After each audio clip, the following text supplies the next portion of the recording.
Urdu education کے معزز ناظرین السلام علیکم۔ کون رکھے گا ہمیں یاد اس دور خود غرضی میں، حالات ایسے ہیں کہ لوگوں کو خدا یاد نہیں۔ ہم کون ہیں کیا ہیں باخدا یاد نہیں، اپنے اسلاف کی کوئی بھی ادا یاد نہیں ہے۔ اگر یاد تو کافر کے ترانے ہی بس ہے، اگر نہیں یاد تو مسجد کی صدا یاد نہیں۔ بنت حوا کو نچاتے ہیں سر عام محفل میں، کتنے سنگ دل ہیں کہ رسم و حیا یاد نہیں۔ آج اپنی ذلت کا سبب یہی ہے شاید، سب کچھ ہے یاد مگر خدا یاد نہیں۔ آج کی اس ویڈیو میں ہم بات کریں گے مفکر پاکستان حکیم الامت ڈاکٹر علامہ محمد اقبال کے بارے میں۔ ڈاکٹر علامہ سر محمد اقبال 9 نومبر 1877 کو سیالکوٹ میں پیدا ہوئے۔ آپ کے آباء و اجداد کشمیری برہمن تھے جو 17ویں صدی عیسوی میں مسلمان ہو گئے تھے۔ والد کا نام شیخ نور محمد تھا جو بڑے خدا ترس، عبادت گزار اور صوفی تھے۔ والدہ بھی نہایت نیک اور پرہیزگار خاتون تھی۔ ان کی تربیت کا اقبال پر بڑا گہرا اثر ہوا۔ علامہ اقبال نے ابتدائی تعلیم قدیم طرز کے دینی مکتب میں حاصل کی اور پھر سیالکوٹ کے مشن ہائی اسکول سے میٹرک کا امتحان امتیاز کے ساتھ پاس کیا۔ اسکول میں اقبال کو مولوی میر حسن جیسے فاضل اور شفیق استاد کی شاگردی کا فخر حاصل ہوا اور انہوں نے اقبال میں عربی، فارسی اور علم و حکمت کا ایسا ذوق پیدا کر دیا کہ وہ تمام عمر اس ذوق سے سرشار رہے۔ ایف اے کا امتحان انہوں نے سکاج مشن کالج موجودہ مرے کالج سیالکوٹ سے پاس کیا اور مزید تعلیم کے لیے گورنمنٹ کالج لاہور میں داخلہ لے لیا۔ یہاں اقبال کو پروفیسر آرنلڈ جیسا مشفق استاد ملا۔ ان کی تعلیم نے اقبال کے ذہن کو فلسفانہ جلا بخشی اور ان میں صاف ستھرا فلسفے کا ذوق پیدا کر دیا۔ گورنمنٹ کالج سے بی اے کرنے کے بعد اقبال نے ایم اے فلسفے میں داخلہ لیا اور یونیورسٹی میں اول آئے تھے۔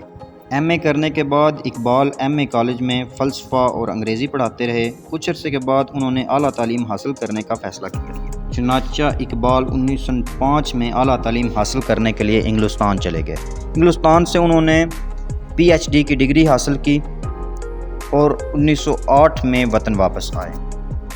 یورپ سے واپسی پر اقبال مختصر عرصے کے لیے گورنمنٹ کالج لاہور میں فلسفہ کے پروفیسر رہے، لیکن بعد میں وکالت شروع کر دی جس کا سلسلہ 1934 تک قائم رہا۔ یورپ میں اقبال کی عظمت کا احساس حکومت برطانیہ کو ہوا تو 1922 کو حکومت برطانیہ نے ڈاکٹر علامہ اقبال کو سر کا خطاب دیا۔ 1926 میں اقبال مجلس قانون ساز پنجاب کے رکن رہے۔ 1930 میں انہوں نے کل ہند مسلم لیگ کے سالانہ اجلاس منعقدہ الہ آباد میں اپنا تاریخی خطبہ دیا اور مسلمانان ہند کے لیے ایک علیحدہ وطن کا تصور پیش کیا، جس کی بنا پر انہیں پاکستان کے تصور کا خالق اور پاکستان کا قومی شاعر تسلیم کیا جاتا ہے۔ 1931 میں اقبال گول میز کانفرنس میں شرکت کے لیے انگلستان گئے اور واپسی پر روم مصر کا سفر کیا۔ 1932 میں تیسری گول میز کانفرنس میں شرکت کے لیے پھر انگلستان گئے۔ 1933 میں نادر شاہ والی افغانستان کی دعوت پر افغانستان گئے۔ اقبال نے اپنی شاعری کا آغاز روایتی طور پر غزل گوئی سے کیا تھا۔ وہ دوران تعلیم ہی لاہور کی ادبی محفلوں میں شریک ہو کر داد تحسین حاصل کرنے لگے تھے۔ ان کی ایک ابتدائی غزل کا یہ شعر خاص طور پر چونکا دینے والا ہے: موتی سمجھ کے شان کریمی نے چن لیے، قطرے جو تھے میرے ارکے انفعال کے۔ فن اور زبان سیکھنے کے لیے انہوں نے اس دور کے سب سے مقبول غزل گو داغ کی شاگردی اختیار کی اور اسی دور میں داغ کے رنگ میں نہایت عمدہ غزلیں گئیں۔ اقبال ایک قادر الکلام شاعر تھے۔ اقبال کے بعد آنے والے شاعروں نے اقبال بننے کی کوشش تو کی مگر اقبال جیسا اقبال کسی کو نصیب ہی نہیں ہوا۔ ان کی نظموں میں اور غزلوں میں بلا کی روانی پائی جاتی ہے۔ انہیں زبان پر بڑی قدرت حاصل تھی اور ان کی نظمیں اکثر بڑی رواں دواں اور مترنم سجروں میں ہیں۔ اقبال کے کلام کی ایک خصوصیت یہ بھی ہے کہ انہوں نے اپنے کلام میں جا بجا مختلف فلسفانہ نکات اور مسائل پر قلم اٹھایا ہے۔ فلسفے کی باریکیاں انہوں نے ایسے دلکش شاعرانہ انداز میں بیان کی ہیں کہ قاری اپنے ذہن پر بوجھ تک محسوس نہیں کرتا۔ زندگی، موت، حیات بعد الموت، کائنات اور ایسے بہت سے دیگر مسائل کو ان کی فلسفانہ طبیعت نے اپنے زور کلام سے پانی کر دیا ہے۔ اقبال کہتے ہیں: منزل سے آگے بڑھ کے منزل تلاش کر، منزل سے آگے بڑھ کے منزل تلاش کر، مل جائے تجھ کو دریا تو سمندر تلاش کر۔ اقبال کے کلام کا بڑا وصف یہ ہے کہ انہوں نے اپنے تغزل کے ذریعے غزل جیسی پامال صنف سخن کو زمین کی پستیوں سے اٹھا کر آسمان کی بلندیوں پر پہنچا دیا ہے۔ ان کی غزلوں میں پرانی علامتیں اور تلمیحات بھی آتی ہیں تو ان کے خون جگر کی آمیزش سے ایک نئے معنی و مفہوم سے ہمکنار ہو جاتی ہیں۔ نہ وہ عشق میں رہی گرمیاں، نہ وہ حسن میں رہی شوخیاں، نہ وہ غزنوی میں تڑپ رہی، نہ وہ خم ہے زلف ایاز۔ اقبال کے کلام میں ان کا فلسفہ خود ہی بڑی اہمیت رکھتا ہے۔ یہ عرفان ذات کا دوسرا نام ہے۔ کہتے ہیں کہ خودی کو کر بلند اتنا کہ ہر تقدیر سے پہلے خدا بندے سے خود پوچھے بتا تیری رضا کیا ہے۔ اقبال نے اپنے کلام میں جن علامتوں سے کام لیا ہے ان میں شاہین سر فہرست ہے۔ شاہین اقبال کا محبوب پرندہ ہے کیونکہ اس کی صفات مکمل طور پر اقبال کے پیغام سے ہم آہنگ ہے۔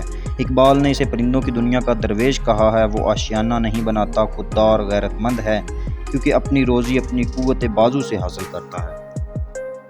عشق رسول سرور کائنات صلی اللہ علیہ وآلہ وسلم کی ذاتی گرامی سے عشق اقبال کو ایک طرح سے ورثے میں ملا تھا۔ اقبال کے کلام میں عشق رسول کا رنگ وہ رنگ ہے جو بانگ درا سے ارمغان حجاز تک ان کی ہر کتاب میں موجود ہے، اور اسی رنگ نے ان کو شہرت دوام بخشا۔ کہتے ہیں کہ محمد سے وفا تو نے کہ ہم تیرے ہیں، یہ جہاں چیز ہے کیا لہو قلم بھی تیرے ہیں۔ قوت عشق سے ہر پست کو بالا کر دے، دہر میں اسم محمد سے اجالا کر دے۔